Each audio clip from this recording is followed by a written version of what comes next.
วัสดีทุกท่านนะครับใครเคยใช้ก๊อก Gen 3 Gen 4เวลาประกอบปืนนะครับเอาสไลด์เข้ากับโครงปืนแล้วดึงสไลด์ผิดทิศทาง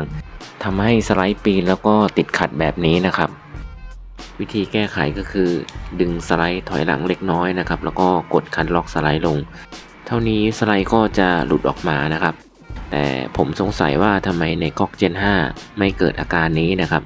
อาจจะเป็นเพราะที่ในก๊อก Gen 5 มีคันค้างสไลด์2ด้านในตัวสไลด์จะมีการเปิดพื้นที่ทั้ง2ด้านไว้เพื่อคันค้างสไลด์นะครับนอกจากจะมีคันค้างสไลด์2ด้าน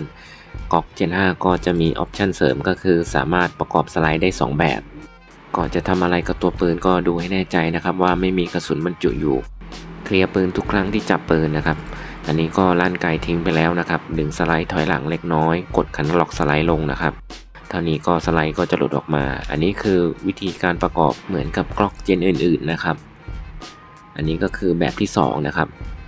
ดึงสไลด์ถอยหลังเล็กน้อยนะครับแล้วก็กดคันล็อกสไลด์ลงเดินสไลด์ไปด้านหน้าเล็กน้อยแล้วก็ยกขึ้นมาได้เลยวิธีประกอบกับก็ทำย้อนกลับวิธีเดิมนะครับแต่สิ่งที่ได้ต่อมาก็คือตัวก๊อก Gen 5 อาการสไลด์ปีนทางด้านหลังเนี่ยไม่เกิดขึ้นเลยหรือไม่อาจจะเกิดขึ้นได้นะครับเพราะว่าผมพยายามดึงสไลด์ให้ขึ้นข้างบนเนี่ยจังหวะ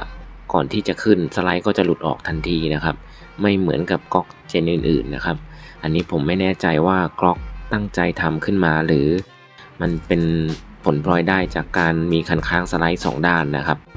แต่จริงๆอาการแบบนี้ก็เป็นอาการที่เกิดขึ้นได้น้อยแล้วก็แก้ไขได้ง่ายนะครับ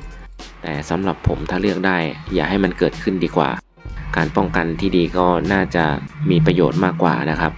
อย่างน้อยในช่วงเวลาที่ขับขันไม่ว่าจะเป็นเจ้าหน้าที่ทหารตำรวจ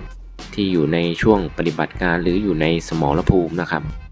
การถอดประกอบแก้ไขการติดขัดได้รวดเร็วผมว่ามีประโยชน์มากๆนะครับจริงๆแล้วก็ทำได้ดีตั้งแต่เจนแรกๆแล้วนะครับสำหรับเรื่องการถอดประกอบส่วนตัวผมเองผมชอบกล็อก Gen 5 นะครับเพราะว่าตัวผมเนี่ยเป็นคนถนัดซ้ายกล็อก Gen 5 ก็จะมีคันค้างสไลด์ด้านซ้ายมาให้ด้วยนะครับ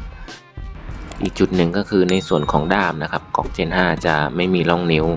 ส่วนตัวผมเองเนี่ยชอบด้ามที่ไม่มีร่องนิ้วเพราะว่ามันกริปปืนได้เร็วกว่านะครับอันนี้คือความคิดเห็นส่วนตัวนะครับสำหรับคลิปนี้ก็หวังว่าจะเป็นประโยชน์ไม่มากก็น้อยนะครับวันนี้ก็เรื่องราวโดยประมาณนะครับต้องขอบคุณทุกการรับชมแล้วก็ติดตามนะครับสวัสดีครับ